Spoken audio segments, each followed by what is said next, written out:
Hey, everybody. Thank you so much for joining us for our first video episode of the SabreTalk podcast. This is one of your co-hosts, Mark Geis. And this is Josh Eppinger, as always. So we've been doing this for a long time. I know probably some people that join us here will have listened to our audio-only version, but we're going to this YouTube live and YouTube video version, hopefully be able to engage with people a little bit more, be able to have some live interaction with fans. And it's frankly so easy to do now. It's actually surprising how easy it is to do. So thank you so much for joining us. We have a great time doing this and just trying to add another element to the show. How's everything going on your end, Josh? Great. I'm very excited about this live feed that we're doing with the video. It's like you said, it's great that we have such wonderful technology out to help us with things like this. And the best part about it, it's free, so it's not killing Mark or mine's huge budgets that we're spending on this podcast. Oh yeah. We've really been breaking the bank with our with our approach to this podcast so far. Yeah. But Speaking of breaking the bank, just keep. Though, there's some pretty big news yesterday. Jack Eichel signs a 8-year deal yesterday, $80 million, so $10 million average on hand, and I think it's a fair deal for the Sabres and Jack. I think it's a good idea to get that contract signed before the beginning of the season. Mark, what did you have to feel about this contract?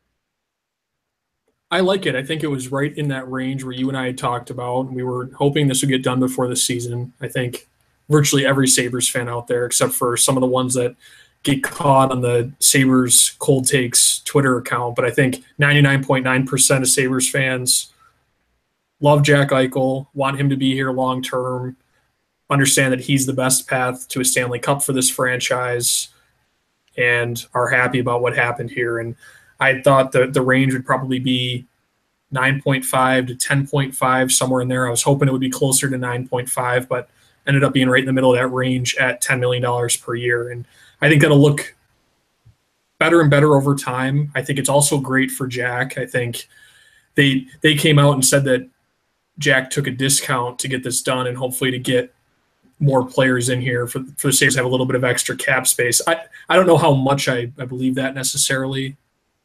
Because maybe it could have been 10.5 or 11, but I don't think it was this huge discount that he took. Ultimately, he's being paid $80 million over 8 years, but I did talking back and forth, and I think we exhibit what all Sabres fans are feeling right now.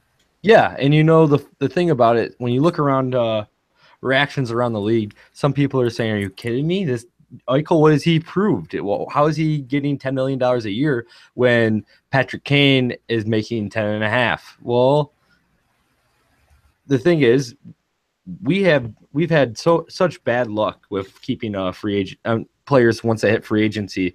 We can all remember Danny Briere. We can all remember Chris Drury. That offseason was horrendous for the Sabres. And they tried to pick it back up, and it ultimately fell apart. But we have a premier generational talent. We've been using that to describe Eichel since he's been here, and this is year 3. We have him for 9 years at this point. It's funny to think, Mark, that we're going to be 34 when his contract's up. We're both at the age of 25, and he'll be 29. This is, like you said, the best clear-cut way to get us to Stanley Cup, hopefully. Definitely. And he's the first piece that we start building with. For sure. This is the piece that he was the end game of all the tanking. And he signed for the max amount of term possible. 8 years is the max contract. So the Sabres extended him as long as possible. We now know that he's going to be a Sabre for at least 11 seasons. And this is what you've got to do. You've got to pay what it takes to lock up, like you said, a generational type of player. You see what's happening in Colorado right now, and you see how they jerked around Ryan O'Reilly, and O'Reilly's gone. They're jerking around Matt Duchene right now. I'm not saying those guys are on the same level in terms of being a generational talent as Jack Eichel, but those were their core pieces. They jerked them around money-wise, and O'Reilly has left. Duchene's going to be going out the door. Landeskog, they've talked about possibly moving. Barry, they've also talked about moving. So this is what you have to do. And people who are being critical of this just don't understand what the modern NHL is. And salaries continually go up. It's not a fair comparison to look at a contract that was signed 4 or 5 seasons ago and compare it to one that's being signed today. So when you look at his comparables, McDavid got 12.5 million a year, I believe it was. Draisaitl was 8.5, I believe. And I think Eichel falling in the middle of that range makes a ton of sense. So I think this was his market value. I love it for both sides. I'm happy that Eichel's going to be a very rich man, and I'm happy that he's going to have the real prime of his career in Buffalo. Yeah, absolutely. It's something to be very excited about. You don't get these type of players every day, and the fact that I don't know if you listened to the press conference today, but the way that this young man handles himself and the way he answers questions, and he still can bring a little laughter and humor to a serious conversation, but he's all in on the Sabres at this point in his life, and he's going to be all in the Sabres for the next 9 years, which is very exciting for me, you, and the rest of the city of Buffalo. And I think he's really, and I think we both would have agreed before he signed this deal, but he's really determined to show the city of Buffalo what he has to offer, and he wants to show everyone why he earned that money. And it's going to be fun to see. And like you said, you can't compare Eichel's contract to Patrick Kane's because the cap goes up every year. And 5 years from now, we're going to be getting a steal on this deal, and we're going to, what's going to actually end up hurting is the Toronto Maple Leafs pockets with them having to sign Matthews and Marner and Nylander and the rest of the crew, because these contracts are continuously getting bigger and bigger, and they've always have been that way, and they're never going to stop. Yep, and that's just that is the modern day NHL. And some people I think are stuck in the past and talked about we want to give Eichel a bridge deal and then sign him when he's a restricted free agent again. And that's just not how the NHL operates. It's not how you want to operate as a team. You want to get your guys locked up. You need to get your upper echelon guys, and you don't want to get stuck paying mediocre role player type guys over long-term deals. That's the success, or that's the blueprint for long-term success in the NHL. That's why you've seen the Blackhawks be continuously good. They locked up their big guns. Long term, it's put them in difficult cap situations, and they've had still some questionable contracts. The Seabrook contract is still holding them down. You can definitely make a strong argument that Taves is overpaid, but that team has contended essentially year after year for a long time here. The Penguins have locked up their big guns long term, haven't committed too much to role players, have cycled through guys coming up through the system, and that's what we're going to see the Sabres do here. So Botterill, coming from a winning organization, I think understands that.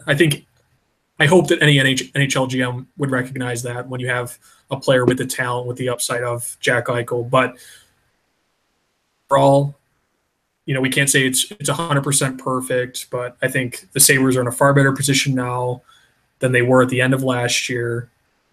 And we have to be pretty happy about that with how many things went wrong over the last couple of years. Yeah. And with how many times you and I came on here and we're talking about issues. It's nice to have some optimism. Now, I don't know if that's going to translate to a playoff spot this year or that kind of optimism, but I think we can sit pretty happy going into this season overall. Yeah. And one last thing about Jack real quick. There's a lot of people getting stirred up on Twitter and on the local Flagstaff radio about Eichel not being announced as a captain at the press conference today. I like the way how the team handled it. I think, for dramatics and stuff like that, a lot of people want to see that happen because it just blows the lid off the whole story, throwing the C on him too. But like Jason Botterill said, we don't need it. He's part of this leadership organizationally, excuse me. And guys like him, Ryan O'Reilly, Jason Palmaville, Kyle Oposo, they're all going to be in it together. And that's how how a captaincy role works in the modern NHL. You think Sidney Crosby was ready to be the captain and the full-on captain at 19 or 20 when Pittsburgh gave him the C? Absolutely not. Is Connor McDavid the go-to guy in the locker room last year when they gave him the C? No. It's just us. There's different players and they all contribute a different way as the leaders on the team, and the C doesn't mean much, but I did also love wearing my Michael Pekka jersey with the C on it when I was a kid. So, it's just more for dramatics and fans. Yeah, that's my point. I agree, and I was trying to explain how the captaincy in hockey works to a non-hockey fan. They said, "Well, does it really matter?" Because I had said the report that Eichel's expected to be named captain. Of course, he hasn't been named captain yet, and it may be a while. He may not be named captain, but I was trying to explain it to him, and I said, it's more important than it is in other sports, yet still overrated in general by hockey fans. So I think that's where it is. There is some value placed on it, but I think fans spend too much time talking about it. And the reason why I would like Eichel to be named captain is because we know he's the long-term leader of this team. He, like we had mentioned earlier, is going to be, if they do eventually make deep runs into the playoffs, he's going to be the central cog. And I do think he's a leader too. I think he's got that little bit of cockiness that you need to be a leader of exceptionally talented athletes. You've got to have confidence to be able to do that. He is vocal too, and he handles the media pretty well. And you had mentioned that earlier when talking about him at the press conference. And I think he has started to, this has started to become his city.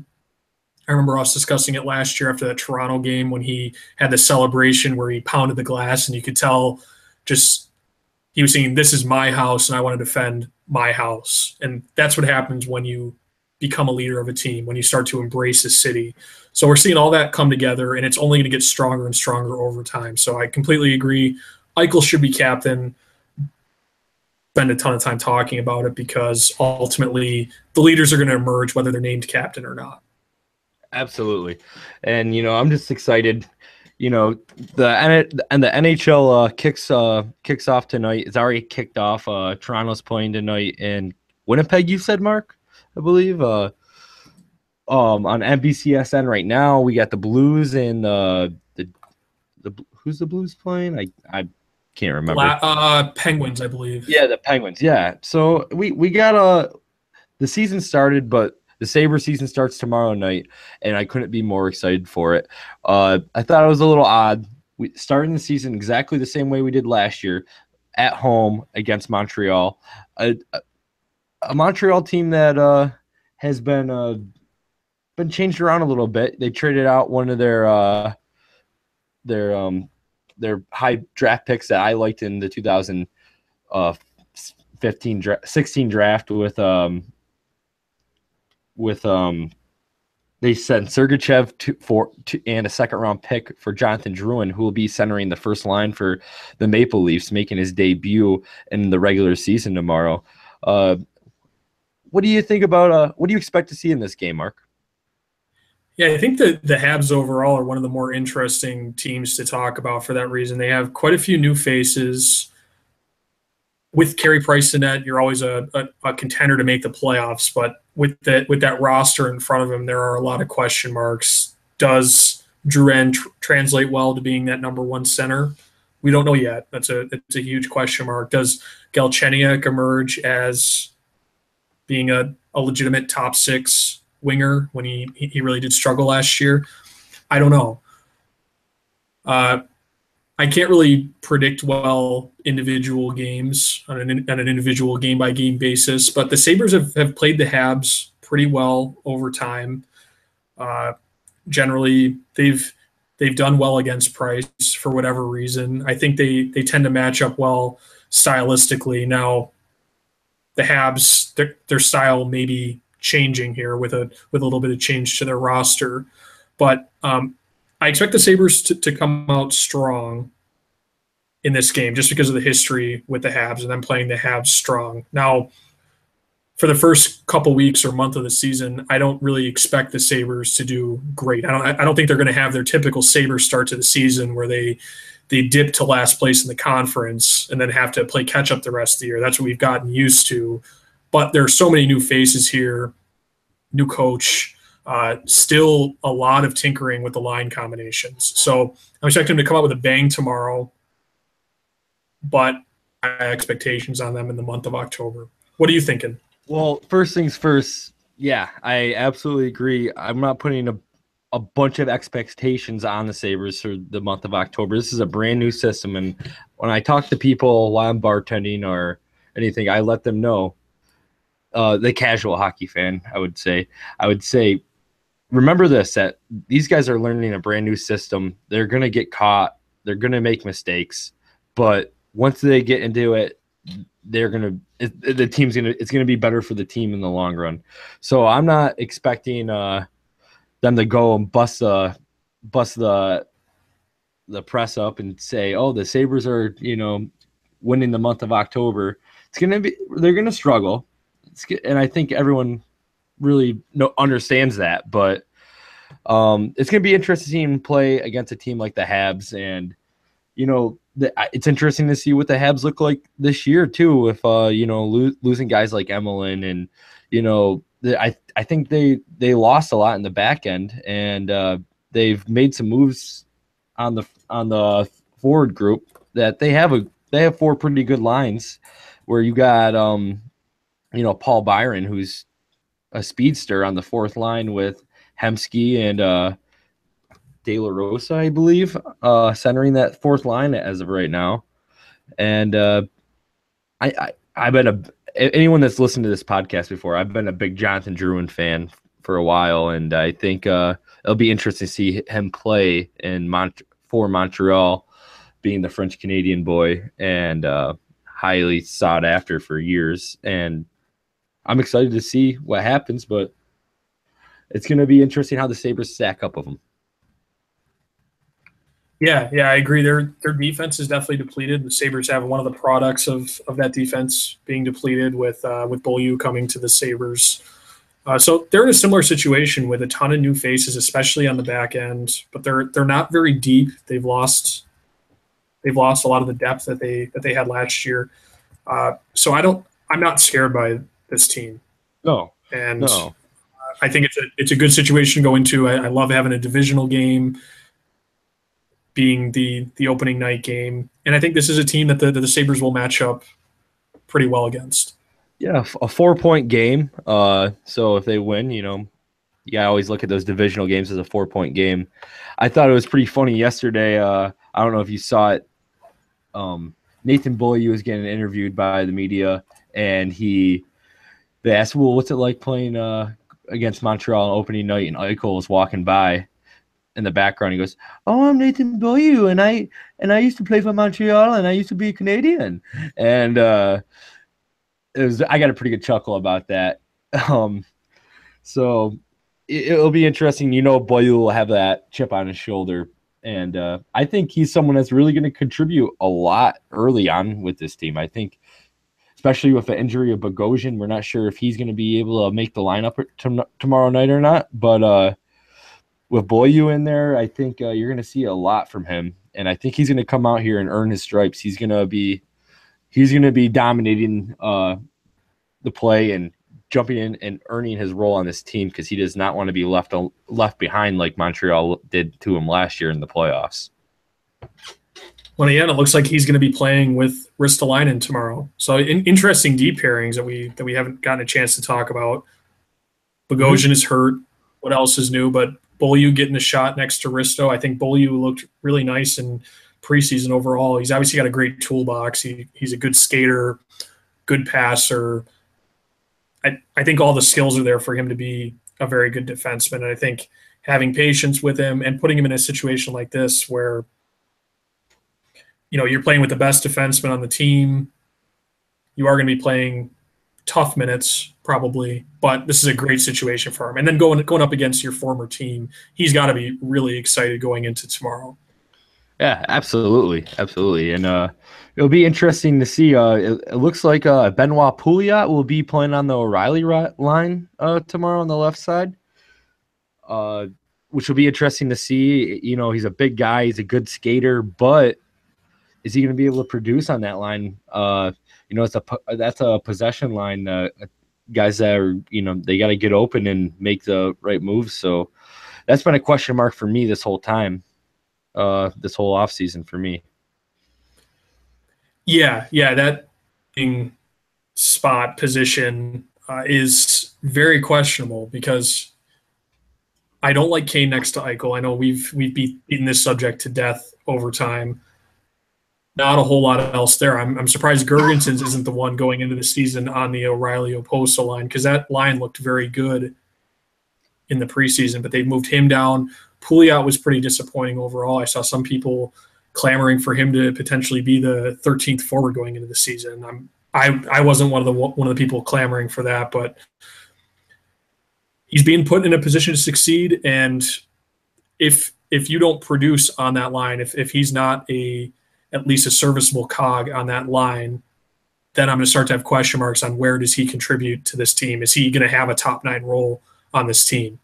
Because I think if you can't produce in that spot next to the two most veteran guys outside of Pominville on the team, guys that played together virtually all of last year, then I don't know where you're going to produce. And maybe with Gergenson's strong play, they thought he can jumpstart the Reinhart line. That line didn't produce really much at all in preseason. Wasn't that impressive in preseason, but pretty interesting lines overall.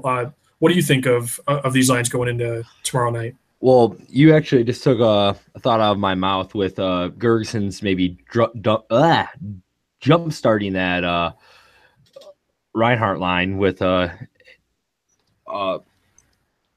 jump starting that Reinhardt line.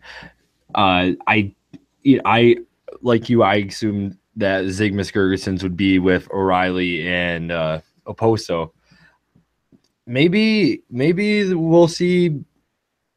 You know, I don't want to jump the gun here or anything, and I have all the faith in Ryan O'Reilly, but maybe we'll see more of a Sam Reinhart line getting more minutes if they can get that line moving. But the one thing I know for sure is I'm not going to take anything. I'm not trying to take anything away from Ryan O'Reilly at all, Mark, but he needs to produce some more. I think they did last year. He's solid on both sides of the ice. He plays a 200-foot game, but I want to see him score more. I want to see him in Oposo. Yes, Oposo was hurt at the end of the year last year, but I want to see their numbers up this year. I think if those guys don't produce more, we don't have a chance of making playoffs. I don't want to just say, well, I know Jack Eichel's line's going to produce, but that's the way I'm basically looking at it. Yeah, I agree. I mean, that line is going to play tough minutes, but O'Reilly's and Oposo's numbers didn't blow you away last year, and they were boosted by a fantastic power play where they got a lot of points on the power play. And I don't expect the power play to be bad this year, but is it going to be as good as it was last year? Probably not. There's going to be some regression to the mean there. You know, even if they're only 5th in the league, they're still not going to get as many points on that first power play as they did last year. So yeah, I completely agree. I think they need to produce more at even strength. And considering how much tinkering we saw with the lines last year, just constant changes, and that's expected with a bad team. But O'Reilly and Oposo, that they stayed together for as much as they did was pretty surprising actually. But they're coming into the season together again, and we'll see what happens. I think ultimately I wouldn't mind seeing Oposo get a shot on Eichel's right wing. I think that may be a fit, center and right wing. I don't like Kane next to Eichel, but I think Oposo could be a really nice fit next to Eichel because he doesn't really need the puck on his stick. Yeah, but we'll see. Yeah, they tried that in preseason too, and for one game I do believe, and it didn't wow me by any means, but I think it's something that was worked on. I believe in Kyle Oposo, and the Sabres better believe in him too because we just signed him up for pretty good money last year, but he's he there could definitely be more of the work on that line. I was a little surprised. Well, obviously we texted, Mark and I had a conversation, but last week they sent Hudson Fashion down, and then the foul the next day with Bailey and Baptiste sent down, leaving Seth Griffith, the guy who made the team that we thought was fighting for a spot. Were you surprised by this, Mark? This is actually what I predicted leading up to. I know we didn't talk, so you can't verify this, but I on one of the message boards I frequent, this is what I chose as being the final roster, with Rodriguez being hurt, and then when you had Bogosian get hurt and McKay being banged up. So it's like, okay, they're going to probably carry 8 defensemen, 13 forwards. I think when you have Griffith being waiver eligible, Bailey and Baptiste would have had to outplay him, would have had to show that we are clearly upgrades over him to make this roster. They didn't do that. Fashing didn't do that either in camp. It's not saying I'm giving up on them. I think going back to Rochester is a fine option for them, and they can go down and they can produce. If any of them really stand out in Rochester, they're going to be back up quickly because, like we talked about before, the wing depth on this team is horrible. But I'm excited for Seth Griffith. He hasn't really gotten an opportunity full-time in the NHL, and he's going to have every opportunity here to produce in this top 9. So I think he's got to be pumped. I think there's a lot of talent there. He's produced at the AHL, produced at even strength in the AHL. So his numbers weren't being inflated by playing on a great power play. He produced at even strength in the AHL. He's gone down. He's really paid his dues, and to be able to get a shot playing next to a highly touted guy like Reinhart, I think he's got to be pretty excited. And I like his skill too. I liked how he played in the preseason. Yeah. What do you think about Griffith? I think he definitely earned a spot. You asked us over the preseason before camp or anything, we all thought Justin Bailey was the guy. I think the majority of us, he put on weight. He's still skating just as fast, if not faster. But Griffith came in, he produced, and he earned a spot in the line. And, but he also knows that could be taken away from him at any moment. So it's just because you're on an open night roster doesn't mean you're safe by any means. And I think that's something with Botterill is going to really push this year. I wouldn't be surprised to see a lot of call-ups and send downs and with the two-way contract guys, and we'll see a lot of that. I think they want to win, but they're not. You look. Botterill said today on the radio after the press conference, no one was complaining about Jason Getzel not being in the starting lineup opening night, but at the end of the season, we sent him back down to Wilkes-Barre, and at the end of the season, he's hoisting the Stanley Cup over his head. So you never know what's going to happen, but some guys just need to go back down and work some more, and eventually they can make their way up to the league. I mean, Bailey played a lot last year, mostly because of injury, but I don't want us to forget about Evan Rodriguez. I think he probably had the strongest camp out of anyone.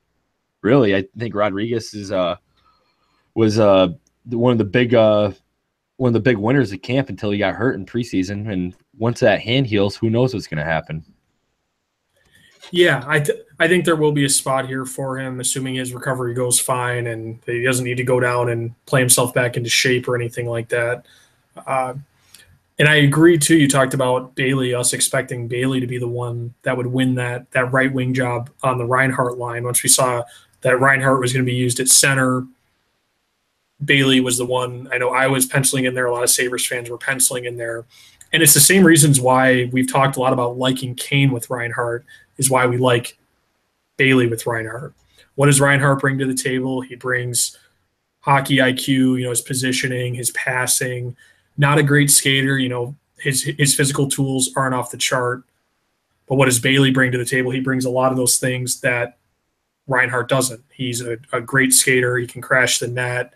Not super physical, but he's got the size to be able to get positioning around the net. So he brings a lot of things that Reinhart doesn't.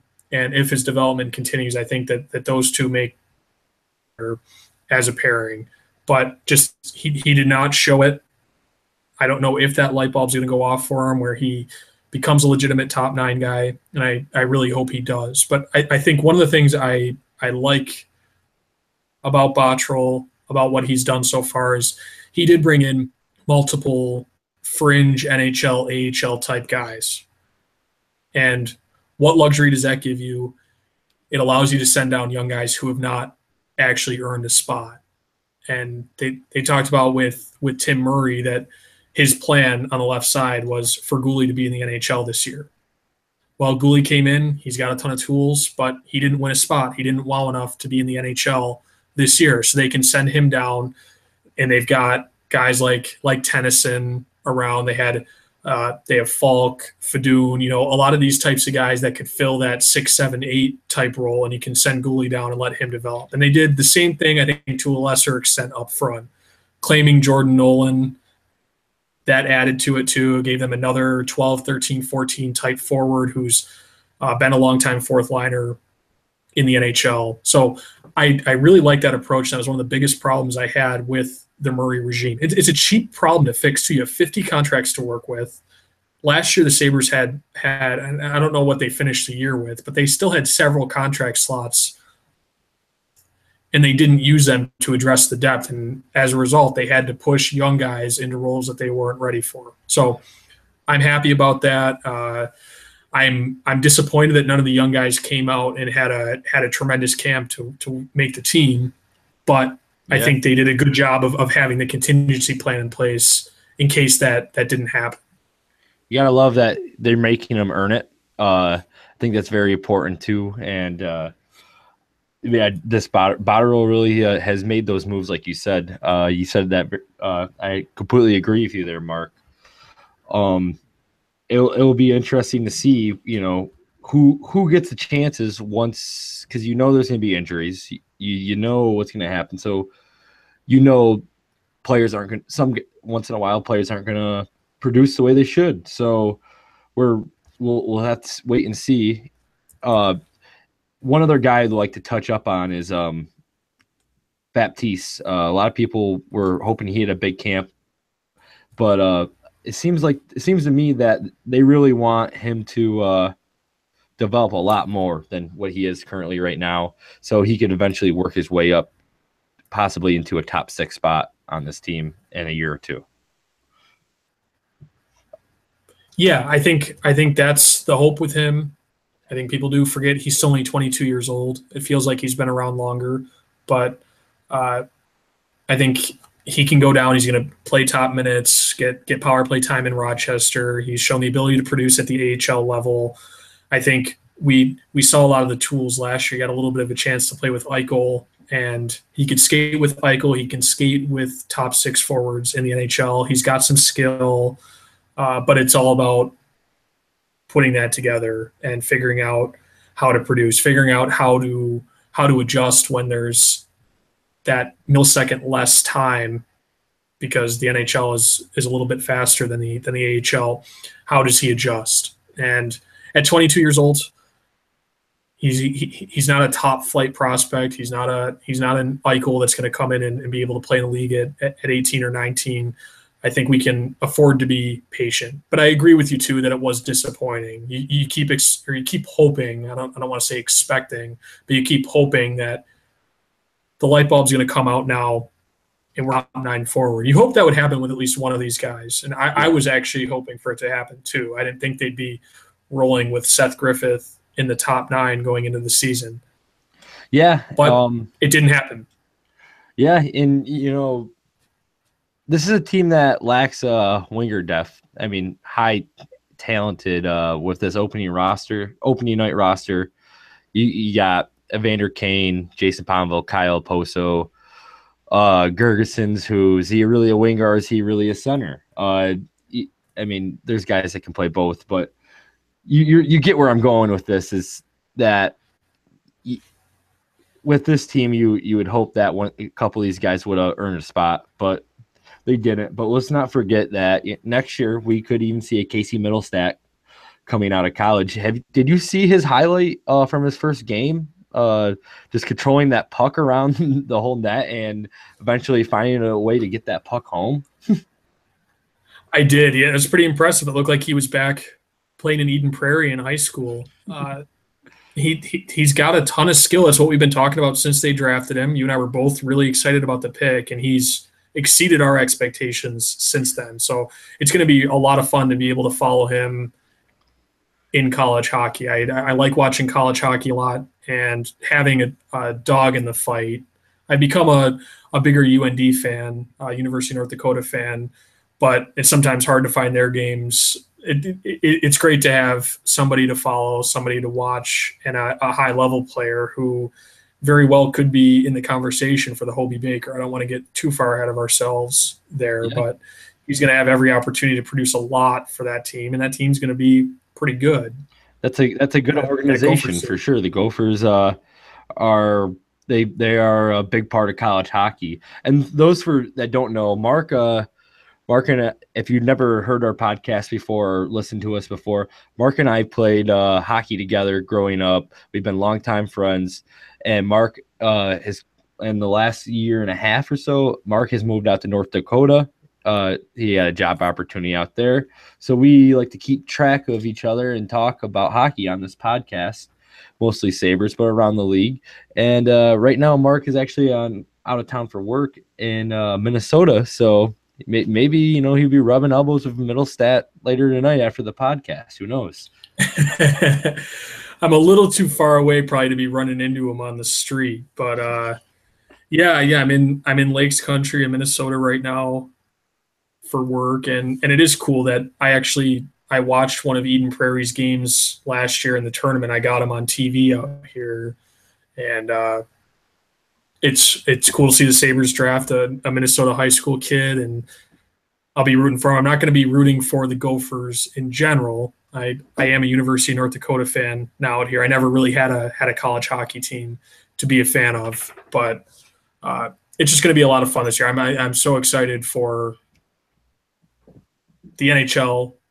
Is always number one, but I feel that much more excited about college hockey than I have in recent years. So it's going to be a lot of fun to watch. I think, especially with how badly this team needs winger depth, and we just talked about it so much. Josh talked about it. The first thing you need to see if the Sabres are not a true contender is to look at their wings. And center is probably the most important position to being a legitimate Stanley Cup contender. Sabres are strong down the middle. But you look at those wingers, and you don't see a contending team there. And so they badly need Middlestat to develop and to make an impact in the NHL as soon as possible. And they badly need Nylander to realize his potential and to make an impact sooner rather than later. So there's a lot on those two guys' shoulders. Yeah, and Nylander's a guy that, yes, he did have the injury in camp this year, but he was a guy who didn't really impress me that much in developmental camp. A guy, I hope he can find his game, because I know I don't want to be too hard on the kid, but I hope he has a good year in Rochester, because he really needs to go out there and show the fact that he was the 8th overall pick in the draft in 2016. And there's a spot for him to win. Mm-hmm. If he goes down and produces over the first couple dozen games, there's clearly a spot or a couple spots to be won in Buffalo if you're playing that well down in the AHL. And like you had alluded to earlier, there are going to be injuries. So the opportunity is still there for him. He's still very young. I don't think we should be giving up on him. But last year wasn't great overall. It's very tough at his age to come in and play in the AHL. So we weren't going to expect him to come in and set the world on fire in the AHL. But even at the World Juniors, he didn't dominate. He produced, and he was opportunistic. And he's obviously a very, very good player for his age group. But he did not dominate.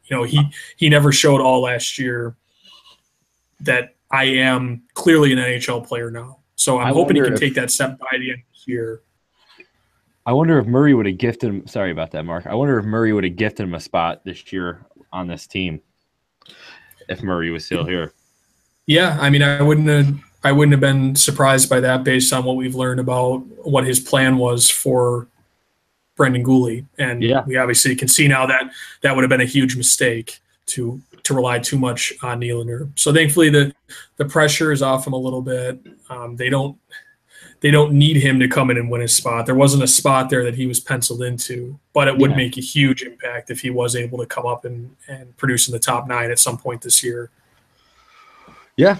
So it's been now that the training camp is over, preseason is over, and we are heading into the beginning of the season tomorrow. Like we said, we host the Habs, and then Saturday we will be heading out to the Islanders, we'll be out in the Bronx at the Barclays Center. Is the Barclays Center in the Bronx? It's in Brooklyn. Yeah. Okay, my bad. I believe. But anyways, and you're right. You're absolutely right.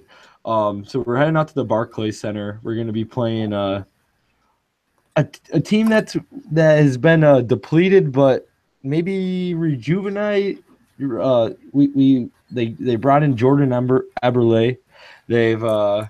They've brought in a few other pieces to round out that roster, but and also bringing up guys like Josh Hosang, and we'll see what they look like. But I think it's a team that the Sabres could really handle well in on Saturday, Mark. Yeah, this is another interesting team to watch because a new face playing next to Tavares, Eberle, and they also have several young guys. And I think this is going to be what ultimately determines how they do this year. It's how does Hosang do in a top 9 role? How does Beauvillier do? Does he take the next step? Barzal is stepping in and is centering their second line. So I think those 3 guys, they're really what the Islanders' success or lack thereof is going to hitch on this year. Yeah, they lost a big leader, and Travis Hamonic too. So they did lose that in the back end. Sorry to cut you off. Oh no, it's okay.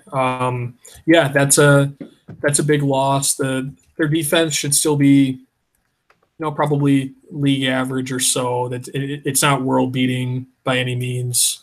Probably around where the Sabres is, probably a little bit better. But I would hope these are the types of teams the Sabres have to pass. That the Sabres have to be a step above this year if they want to make the playoffs. If the Sabres are hanging around the Islander types of the league, they will not be in the playoffs this year. So these are the teams they have to show they can go out and beat. The Habs I put in that category too. The Habs are going to be in that playoff mix. This is a team I would expect you to have to finish in front of if you want to make the playoffs this year. You have to beat out the Habs, I think, and that's a team that's been winning our division for how long now? It's kind of funny to think. You see all these really early predictions for the end of the year since the NHL season starting, and a lot of people want to. A lot of experts are putting Toronto in for the number 1 spot in the Atlantic. We talked on our previous podcast how we thought that was a little premature. Has your feelings changed at all about that, Mark? They haven't, despite the Leafs being up 3-0 on the Jets right now. Gosh, bad time to bring this up. Despite that, my thoughts haven't changed. I expect them to probably be pretty similar because you can make arguments on both sides. If you want to say this team's going to regress, then you're going to say, look at how healthy they stayed last year. Teams don't stay that healthy 2 years in a row. It's not going to happen. They were very lucky last year. And that's certainly very true. But you can also look at that I forget what exactly their record was in shootouts, but I don't think they had a single win in a shootout last year. So you think if that normalizes, I think they were 0-8 or something like that. If that normalizes and they're 500, then that's 8 additional points there. So, or that's 4 additional points there, which can really, take some of the, if they do regress due to injuries, would help boost them back up to maybe around where they were last year. So I expect them to be more in the fringe this year. I don't think they're going to be the clear number one team. I don't like their defense, and they didn't do enough to address it. All they really did was bring in Ron Hainsey. They didn't have a world beater coming up to come in and take a top 4 spot this year or anything like that. Yeah. Their offense is very deep, one of the deepest offenses in the whole league. And they are fun to watch, as much as I hate to say it for that reason, because all three of their top lines can score. They've upgraded with Marlowe coming in. They've now got a 20-goal scorer from last year playing on the fourth line in Connor Brown. But with that defense, I don't think they're going to have sustained success long enough over the course of the whole season to win this division. I think they're going to be probably third. I expect them to make the playoffs, but to be in like the third to wild card type of battle. What do you think of them? Well, that's where I was thinking fringe, 3, 4th, third, fourth in our division. I really like Tampa Bay this year, and I expect to see Boston to regress as well, but Montreal's a lot of question marks around them, and I think that's one team that really will shape up the division if they can come back and show that they're still number 1 or number 2, which I don't think is going to happen, but they very well could. I don't see Toronto being number 1, but everyone else is predicting them there, and I'm not jumping on that bandwagon. I ain't drinking that Kool-Aid, and I ain't going to live that life, because around here, Leafs blow all year long, like I always say. Yeah, and I agree with you that I think Tampa is the top team, is the team to beat right now.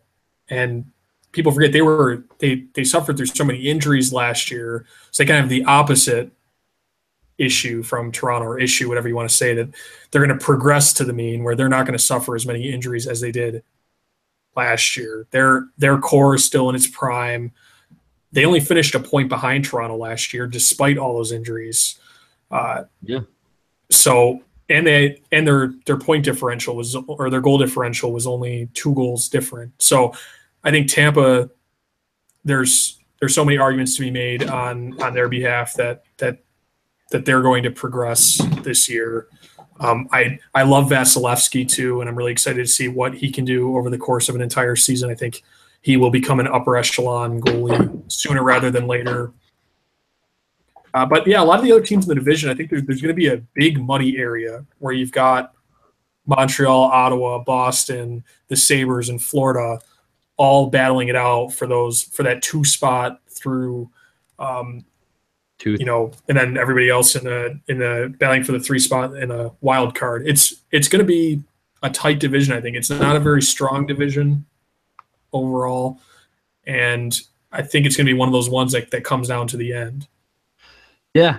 And then if you want to talk Metropolitan, I think the Blue Jackets are going to have a really good season this year again. I think, obviously Pittsburgh's in there. I think the Hurricanes are going to be good as well. I think I could see that the Hurricanes being third in that division this year.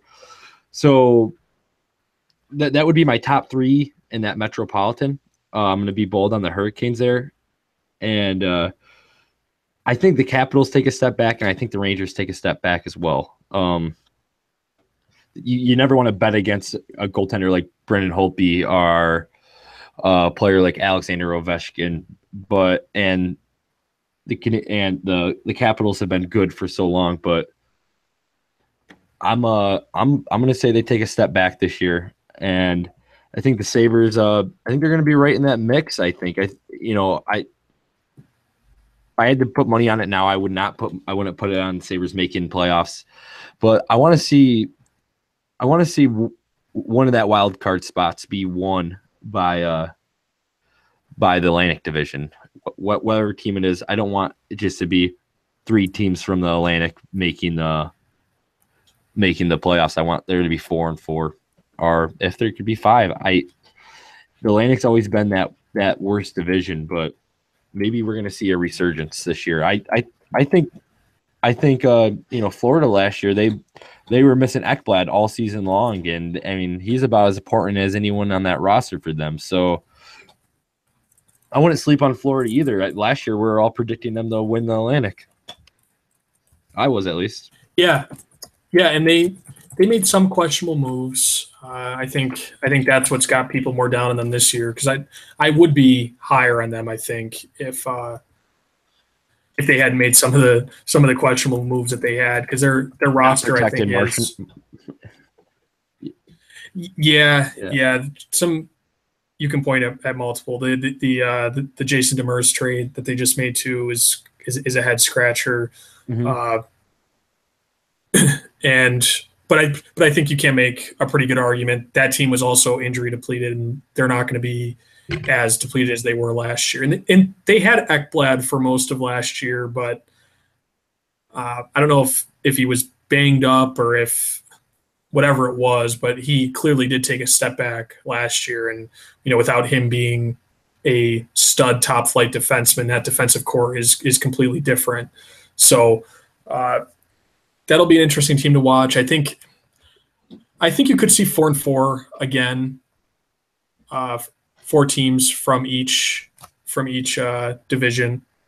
I think the Capitals are still going to be pretty good. I don't think they're going to be 120 points good or whatever they were last year, but I still think they're going to be in that 100-point area. They still are deep. They still have a lot of talent, both up front and on the back end. I think they still have another year or two of very good play. I don't think it's going to be President's Trophy level.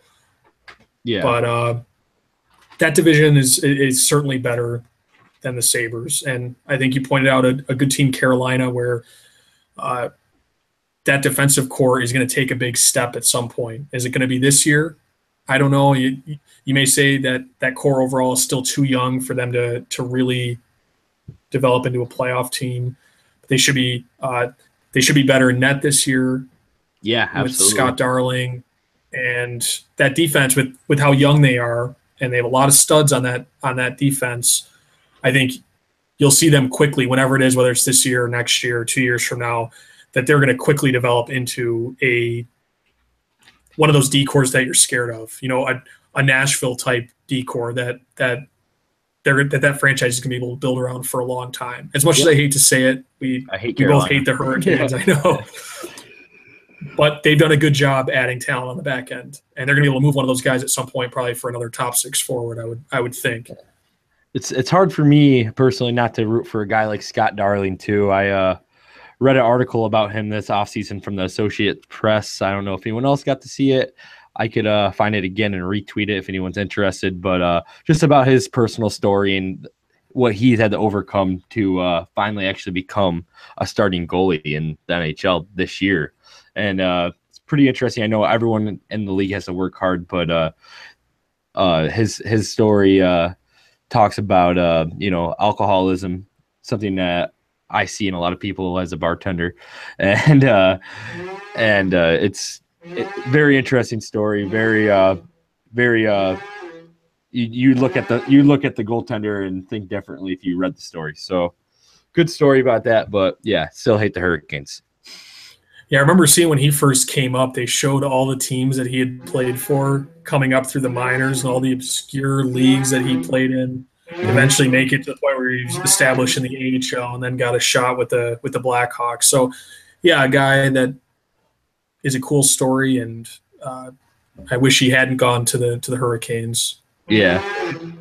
If he does well and that defensive core does well, he's a guy that you want to root for.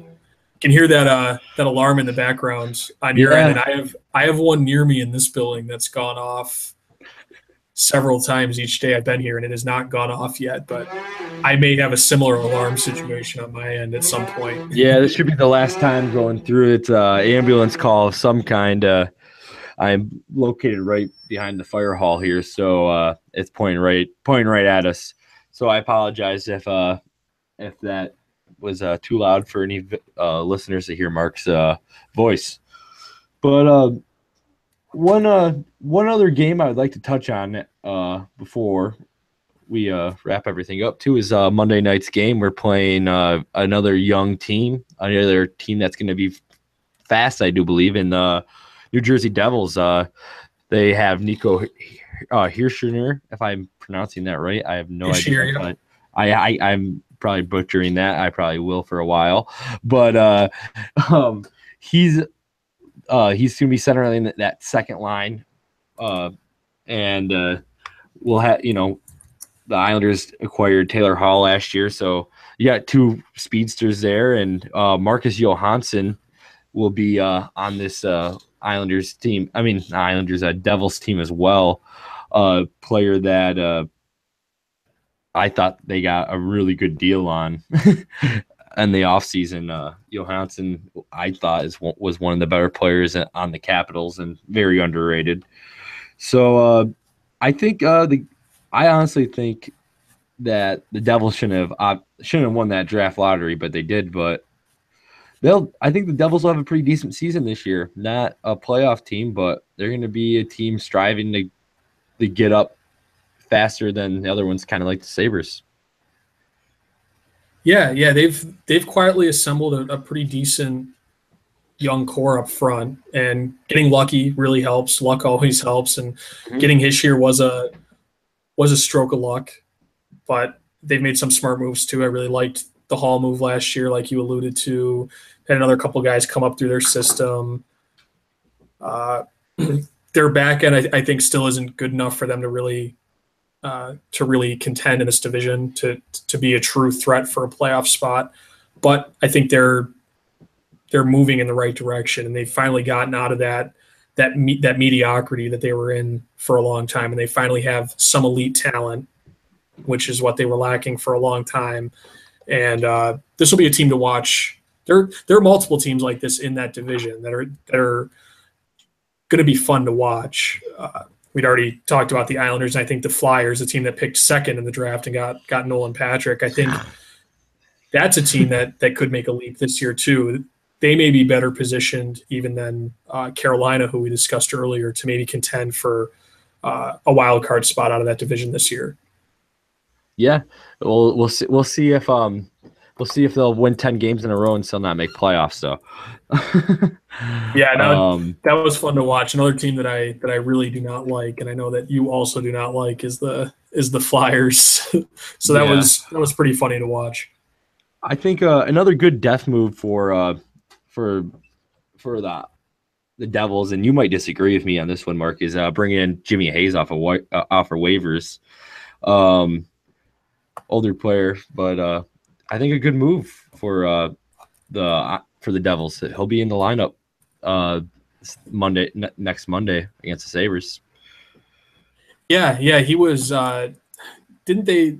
I believe they brought him in on a PTO, and then he ended up winning a spot out of camp. They also brought in our old friend Drew Stafford, another pretty cheap option. I would have loved for the Sabres to take a look at him. I think he signed for $800,000, if I'm remembering correctly. That would have been a nice guy to have to maybe plug into that third line right wing spot. But they did a nice job filling out their roster with some pretty cheap, basically no risk or low risk and high reward, potentially high reward type guys. And I don't think Hayes is going to be a world beater by any means, but he still could potentially be a decent top 9 forward. And I think taking a shot on him, same thing with Stafford. I think he's somebody even at his worst, he's a legitimate top 9 guy. To have a guy like that for $800,000 is a quality move. So I think they're pretty well run. Will Butcher ended up choosing to go there. Yep. There are spots to be won on their defense, and to get an asset like that for free is pretty nice. Not that I don't think either of us are expecting him to be a top flight defenseman by any means, but in New Jersey they are quietly assembling talent. Well, Butcher's penciled in right now to be on that third pairing for the Devils. And a lot of people were upset with his decision to go to the Devils, but I will say that if he wanted to play, the Devils would be in the right spot because he wasn't going to earn a spot on this roster. Yeah, it makes a whole lot of sense for him, and I can't blame him. You know, the difference between going and winning a spot there, where I don't know what his NHL salary is, but where he might be making $750,000 playing up at the big club versus making $125,000 playing down in the AHL. That's a big difference. And playing in the NHL sets you up for another contract, getting more time in the NHL sets you up better for those negotiations when they eventually come. So I certainly can't blame him. I would have liked to have gotten an asset like that for free, but it happens, and it's certainly justifiable. So yeah, that's another guy to watch on that team. That if he does become a top 4 guy, he can be a major cog for them going forward with all that elite talent they have up front, and alleviate some of those question marks we were talking about on defense. Yeah. So we've covered the last 3 games, Mark. You want to give us a bold prediction about what you think is going to happen in these next 3 games? Ooh. As a record statement? This might be held against you too. I just want to give you the fair warning. Okay. So is this anything, or should I say how I think the Sabres will do? How the Sabres will do, and what where their wins and losses will come from, are just wins, are just losses. Okay. Well, one bold prediction that does not have to do with. I do not think Kane and Eichel will be line mates after these first 3 games. I think that line will get broken up. I think the Sabres will win opening night against Montreal. So I'll take a 1-0 record into the Islanders game. I think losing overtime against the Islanders. People are calling for Robin Leonard's head already for losing in another shootout. And then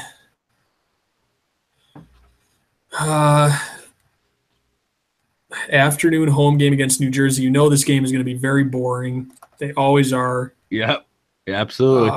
No matter what the faces are, New Jersey Buffalo games are always boring. I'll say a regulation loss. So slow start. They start 1-1-1 with 3 points through the first 3 games. I won't try to predict scores or anything, except the New Jersey Buffalo game will be a 2-1 game. That's a safe bet. I'm just gonna fire back at you and say I don't think you're right whatsoever. I think we lose. I think we lose the home opener against Montreal.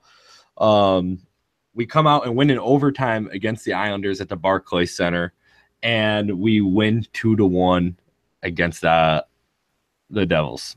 So we'll be 2-1. Yeah. Perfect, complete opposite predictions. So absolutely, yeah. I put my thought process into this, and I'm just not, I'm not just going against you just to go against you. It might seem like something that a person like me might do, but not this time. It works better that way when we're not, because sometimes we agree too much, and we need to disagree sometimes. But yeah, but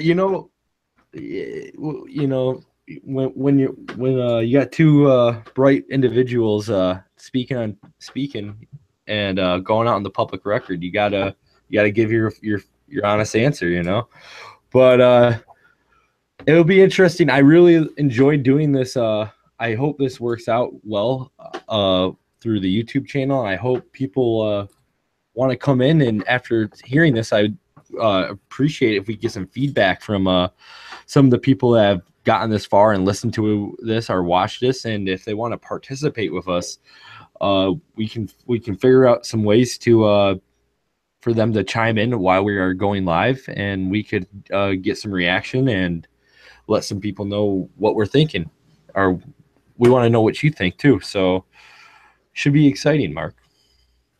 Definitely, yeah. I think one of the pieces of feedback is my background is a lot worse than your background, so I'm gonna need to work on here, but having my background at home be a little more exciting, like your background there. Well, this is the best wall in my apartment. Yeah, no, I like it. I like that you thought of that. I don't know if that was planned or not, but yeah, it looks pretty cool with It's been like that this color. for about, since like the beginning of summertime. It's been hung up like this completely. Hasn't been moved. Nothing's been moved. But that's my our rock art wall. We got some vinyl records hanging up there. We got a Donovan Mellow Yellow and some live posters from the tap room, Dead Alliance Buffalo, one of my favorite Grateful Dead acts in the Buffalo region.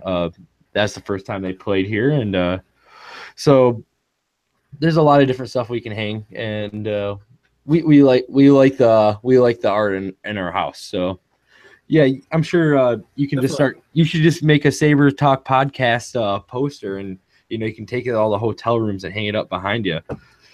Yeah, I have that in my travel bag, just ready to bring with me.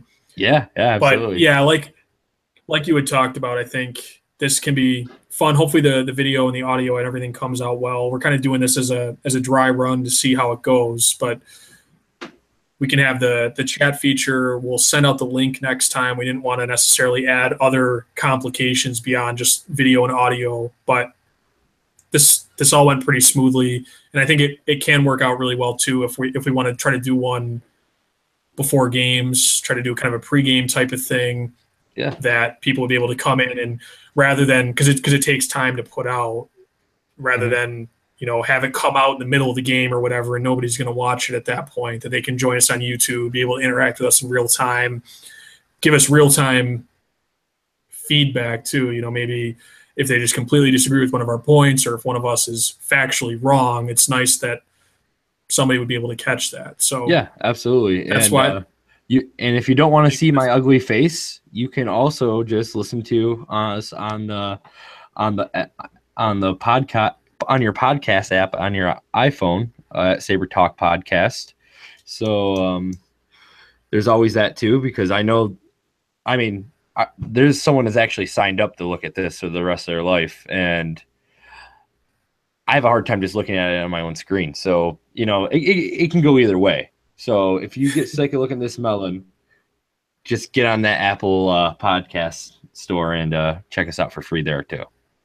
Yeah, or you can join us live and just minimize the screen. You can hear the audio. Don't have to look at either of us. It's another way too. But yeah, we'll continue to be out there on whatever podcast aggregating app that you use. We're out there as SabreTalk Podcast.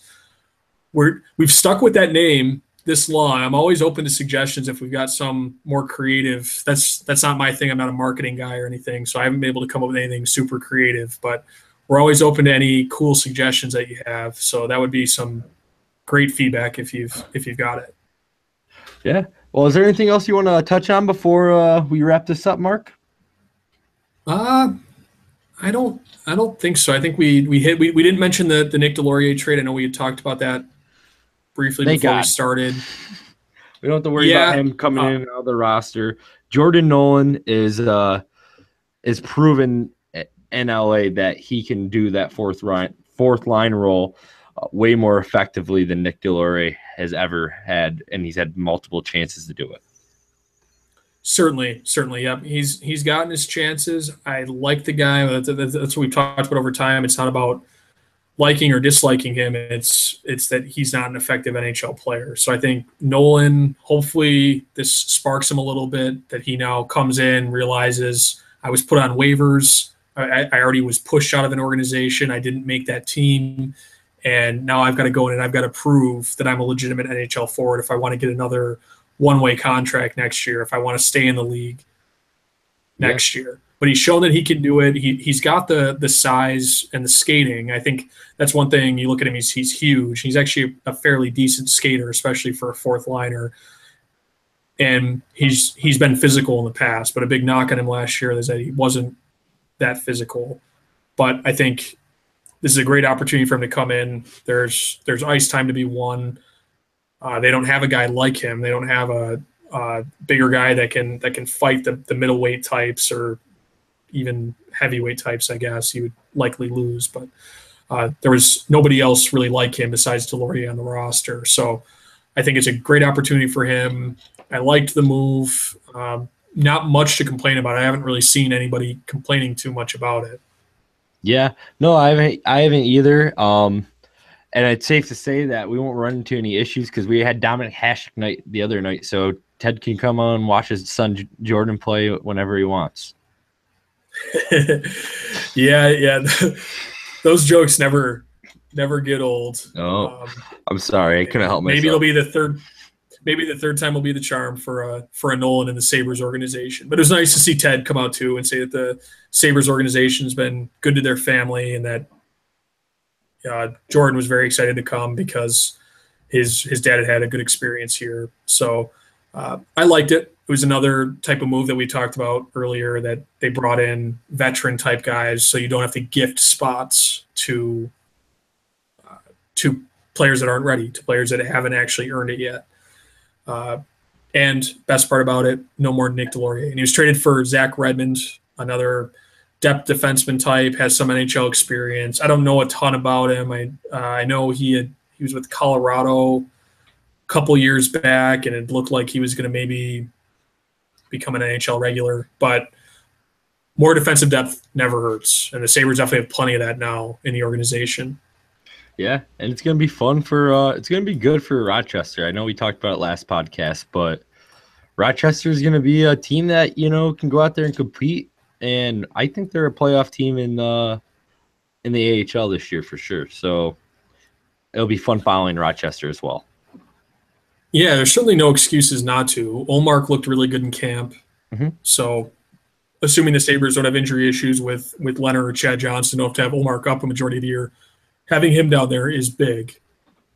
And then the defense should be very good, especially if Gooley sets the world on fire like a lot of people are expecting him to, with the pedigree that he has, and people hoping that he's going to make an impact in the NHL sooner rather than later. But a lot of veteran types where you know what you're going to get. You know that you're going to get fairly high-level AHL play out of them. And then you have a lot of forwards, a lot of young guys that they're going to be leaning on, and a lot of young guys that are going to be really hungry to make it to the NHL, hopefully. So hopefully those guys come out and can set the world on fire, and Rochester can start the year off strong, because they've had horrendous starts to seasons as well. They've had Sabres-itis over the last few years. So I'm hoping that these Rochester fans can have something to hear about this year.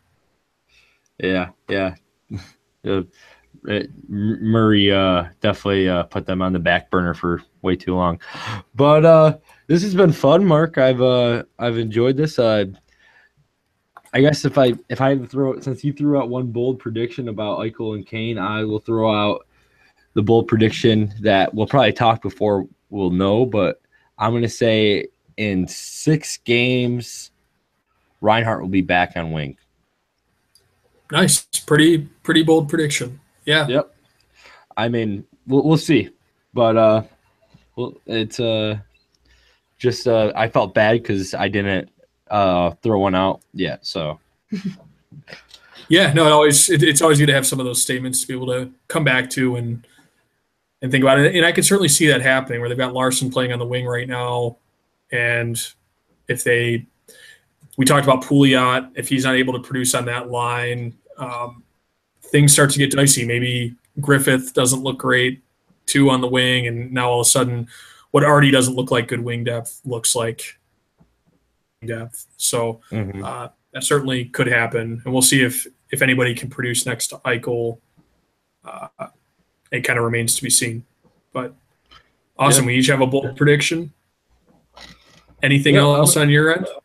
No, I've hit everything that I've thought of, and I'm just excited to watch the games just like everyone else is out there. So tomorrow is my mom's birthday. Mom, if you're listening, happy birthday early. We'll see you tomorrow. We'll be watching the game over there. Awesome. Happy birthday, Lynette. And yeah, I've got nothing else on my end. I'm sure we'll be talking back and forth during the game. I don't know. We didn't talk about when we can do another episode, but maybe sometime over this weekend, maybe after these first couple games. But we'll try to keep everybody updated. We'll be posting a link out to our live stream, the next podcast that we do, so that people can join us.